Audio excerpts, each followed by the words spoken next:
Hello guys, welcome back to my channel again. I'm your host Avantika and it's the second part of Figma Frames and Auto Layout. Today I'm going to tell you about the Auto Layout, how Auto Layout works and how we can use Auto Layout and where. Okay, so I think most of the people have cleared their doubts about the groups and the frames. I think so, and if somebody haven't seen that video, so please I'm requesting you all go back to that video and watch it please. Okay, so in previous class I've already told you about the differentiate between the groups and the frames, how groups work, how frames work, how frame works with constraint and all. Okay, सो जिसने भी video नहीं देखी please आप वो video देख लो ताकि आपके आगे वाले आने के कॉन्सेप्ट्स बहुत ज़्यादा क्लियर और इजी हो जाए समझने में. Okay, now let's start with auto layout. What is auto layout? Auto layout frame का ही एक सेकेंड लेवल वाला होता है वर्जन. ओके, फ्रेम हम कैसे कर सकते हैं? You can just tap on this frame tool bar and you can just drag it, और आप यहाँ से फ्रेम से भी when you tap on the frame यहाँ पर बहुत सारे मॉकअप्स हैं, phone, tablet, desktop, presentation, watches and all. Okay, but if आपके पास कोई customize वाला है frame, so you need to just drag, tap on this one, drag and उसके बाद आप अपने हिसाब के यहाँ पे width, size सब कर सकते हो. Okay, आप आराम से कर सकते हो जो भी आपको सही लगता हो. ठीक है, तो फ्रेम तो ऐसे बन जाता है, बट ऑटो लेआउट कैसे बनेगा? ऑटो लेआउट ऐसे नहीं होता. ओके, ऑटो लेआउट का बहुत अलग मेथड है and it's totally different from frames. Not different but it's a second level वाला कि कैसे ऑटो लेआउट वर्क करते हैं. It's a like second stage, थोड़ा सा और हायर लेवल पर है. Okay, so let me show you auto layout use कैसे होता है. I am taking one small ellipse, I am creating one small circle 80. ठीक है, अब ऑटो लेआउट शेप पे ऐसे नहीं लगता. ठीक है, शेप के लिए यहाँ पे ऑप्शन नहीं होता. So what I have to do is shift plus A, तब ऑटो लेआउट लग जाएगा. I have to do shift plus A. But अगर मुझे सपोज एक एलिमेंट है, एक कोई शेप है, या अगर सपोज एक कोई टेक्स्ट है like Avantika, it's my name. Okay, so अब मेरा नेम है, इसमें भी सेम ऑटो लेआउट का यहाँ पे ऑप्शन आ नहीं रहा. So what I can do is shift plus A. Okay, but अब मेरे पास एक से ज़्यादा शेप्स है. I have two ellipses and now I have to add, I have to first drag it ताकि ये दोनों सिलेक्ट हो जाए. ठीक है, या तो आपको कुछ भी चीज़ें सिलेक्ट करनी हो या तो आप ऐसे ड्रैग कर सकते हो. Otherwise you can do is tap on one object, press shift and tap on another object. Automatically आप फिर कर सकते हो. And have you notice one thing कि जब मैंने ऐसे ड्रैग किया एक पर, तो इस साइड आपने देखा कि कुछ ऐसा नहीं है, कोई एक ऑप्शन नहीं आया. बट अब मैंने यहाँ पे दूसरे पर भी कर दिया तो एक ऑप्शन आ गया. Can you see there is one more option as well. Yes, so this option is auto layout. Okay, अब ऑटो लेआउट आप यहाँ से भी कर सकते हो एंड आप शिफ्ट प्लस ए करोगे तो भी आपका ऑटो लेआउट लग जाएगा. ओके, सो ये है, हम यहाँ पे हम इस पूरे फ्रेम को नेम दे सकते हैं. हम देते हैं अभी नैव बार. ठीक है, नेविगेशन बार. सो ऑटो लेआउट आपका ऐसे लग जाएगा. फर्स्ट, ऑटो लेआउट के 2-3 ऑप्शंस हैं. फर्स्ट मैं यहाँ पे करूँगी इसको डुप्लीकेट. डुप्लीकेट करने के लिए क्या ऑप्शन है? कंट्रोल और कमांड डी. मैं यहाँ पे कंट्रोल डी करूँगी तो यहाँ पे डुप्लीकेट हो जाएगा. अब आप सोच रहे हो कि मैम ये एकदम ही बिल्कुल ही एकदम एक टाइप के ही गैप में ये डुप्लीकेट हो रहा है. यही तो बेनिफिट है यार ऑटो लेआउट के, कि आपको यहाँ पे बस डुप्लीकेट करना है. ऑटोमेटिकली ऑटो लेआउट खुद से ही, इसके अंदर ये फीचर ही ऐसा ऑटो लेआउट में खुद से ही अपना गैप को देखकर, जितने भी गैप है इन दो ऑब्जेक्ट के बीच, उसको देखकर वो खुद से ही वो आगे डुप्लीकेट होके लग जाएगा. यही बेनिफिट ऑटो लेआउट का. ओके, अब मैंने यहाँ पे 4 ऑप्शन ले लिए. अब मुझे करना क्या है, मुझे चाहिए कि फर्स्ट बैकग्राउंड में कलर। सो हम बैकग्राउंड के लिए कलर लेते हैं, let's take this one. And in circles के लिए I am going to take this one. Okay, अब मैं चाहती हूँ ऑटो लेआउट के ना ये साइड साइड में भी थोड़े से गैप रहे। ये ऐसे अजीब लग रहा है, नैव बार ऐसे नहीं होता, नेविगेशन बार ऐसा नहीं होता। So what I can do, ये ऑटो लेआउट यहाँ पे आपको दिख रहा होगा, लिखा हुआ ऑटो लेआउट, राइट। मेरा राइट साइड पे यहाँ पे आपको ऑटो लेआउट दिख रहा होगा। इसके नीचे ही यहाँ पे एक ऑप्शन आता है हॉरिजॉन्टल पैडिंग। सो पैडिंग क्या होता है कि आप यहाँ पर किसी भी ऑटो लेआउट के लेफ़्ट एंड राइट पर आप पैडिंग लगा सकते हो। आप एक स्पेस दे सकते हो कि ऑब्जेक्ट इस स्पेस के बाहर आ ही नहीं सकता। ठीक है, अब मैंने यहाँ पे लगा दिया सपोज 20।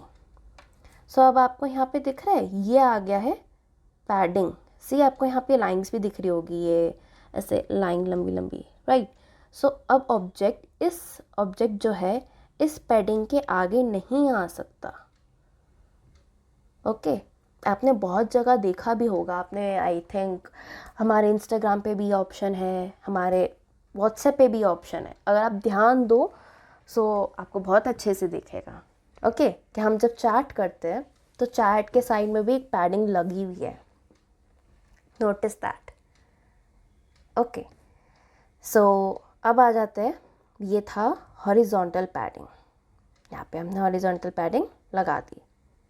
अब आ जाते हैं वर्टिकल पैडिंग पे। मुझे यहाँ पे 20 नहीं चाहिए, एंड यहाँ पे पैडिंग हम अपने हिसाब से कोई भी नंबर दे सकते हैं। मुझे अब यहाँ पे पैडिंग चाहिए 12। नाउ यू कैन सी 12 यहाँ पे आपको शो भी हो रहा होगा, ये वाला 12 जहाँ पे मैंने करा है, राइट। 12 एंड इसके बीच में, इन सब सर्कल्स के बीच में कितना गैप है, 43 का। You can see over here as well 43। मुझे 43 नहीं चाहिए, मुझे चाहिए 40।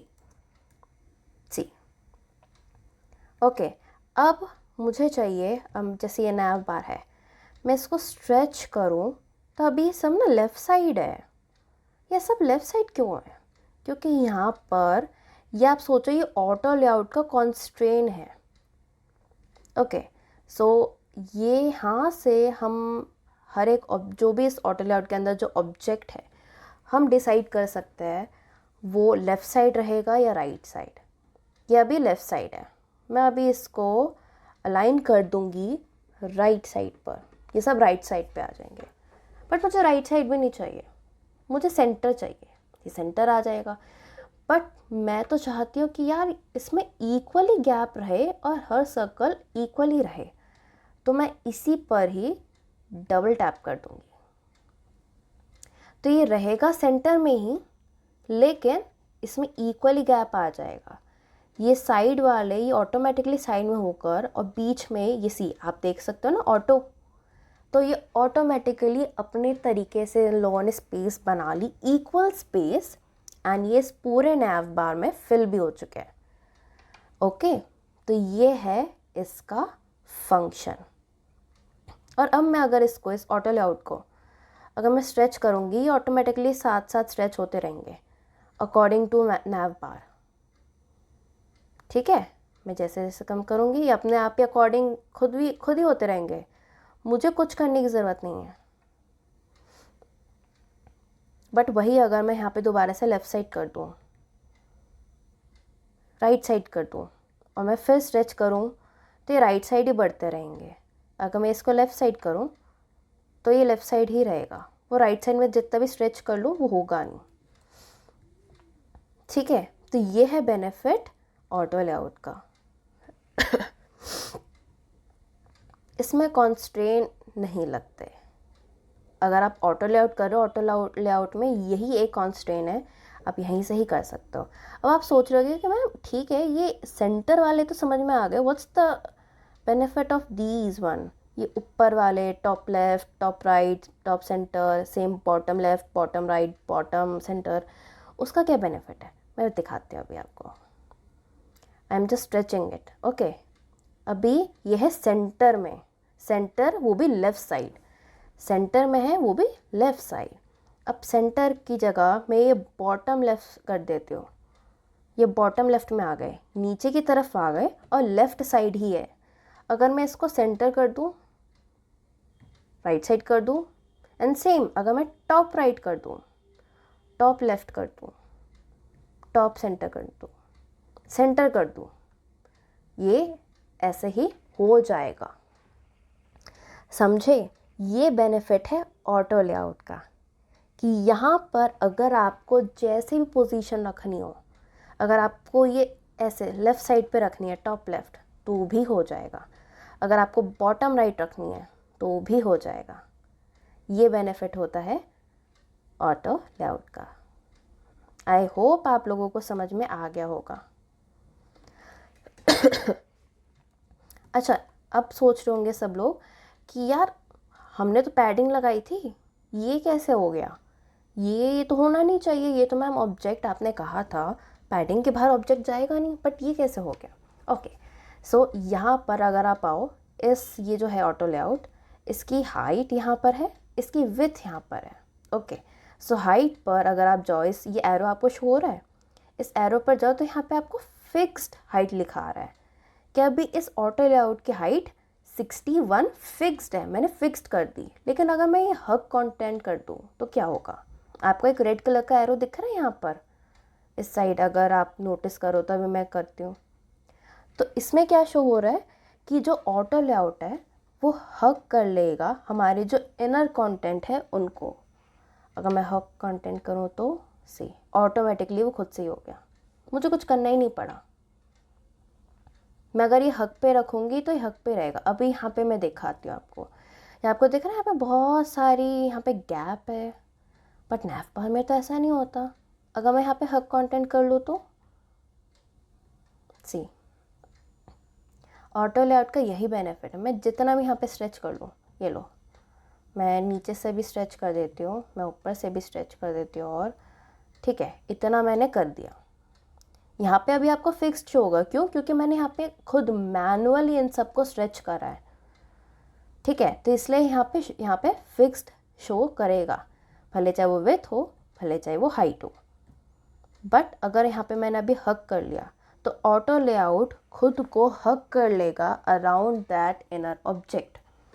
सो मैं हग कंटेंट करूँगी, यहाँ पर भी हाइट ऑटोमेटिकली उसने खुद से ही एडजस्ट कर ली, और उसने पैडिंग का भी ध्यान रखा है कि पैडिंग हमारी 12 है तो उसकी भी गैप उसने रखी है। एंड सेम यहाँ पे विड्थ पे भी मैं हग कंटेंट कर दूँगी तो खुद से सही हो जाएगा। पैडिंग भी यहाँ पे उसने बिगाड़ी नहीं है, सी 20 है तो 20 ही रहने दी उसने। ये बेनिफिट है इसका ऑटो लेआउट का। ओके, ऑटो लेआउट के जितने भी है फंक्शंस यहाँ पर आपको शो हो जाएंगे। यहाँ पर है फर्स्ट फ्री फॉर्म, मतलब अगर आप फ्री फॉर्म में करोगे तो ये नॉर्मल आपके जो फ्रेम्स होते हैं ना, यहाँ पे आप देख सकते हो फ्रेम का जैसे हमारा आता है ऑप्शन, एक आइकन जो आता है फ्रेम का, ये फ्री फॉर्म का यहाँ आ जाएगा। लेकिन अगर मैं यहाँ पे कर दूँ हॉरिजॉन्टल तो ऑटोमेटिकली दोबारा से ऑटो लेआउट में आ जाएगा एंड ऐसे शेप में आ जाएगा। फ्री फॉर्म का मतलब फ्री फॉर्म का मतलब ये है कि अगर मुझे ऑब्जेक्ट यहाँ नीचे चाहिए थोड़ा, मैं ऐसे कर सकती हूँ, मैं ऐसे कर सकती हूँ, ठीक है, ये रहेगा उस फ्रेम के अंदर ही, बट मैं ऑब्जेक्ट ऊपर नीचे दाएं बाएं कर सकती हूँ। लेकिन अगर मैंने ऑटो लेआउट लगाकर ये हॉरिजॉन्टल पे कर दिया तो फर्स्ट एक तो वो एब्सोल्यूट पोजीशन, मैं एब्सोल्यूट पोजीशन हटा देती हूँ।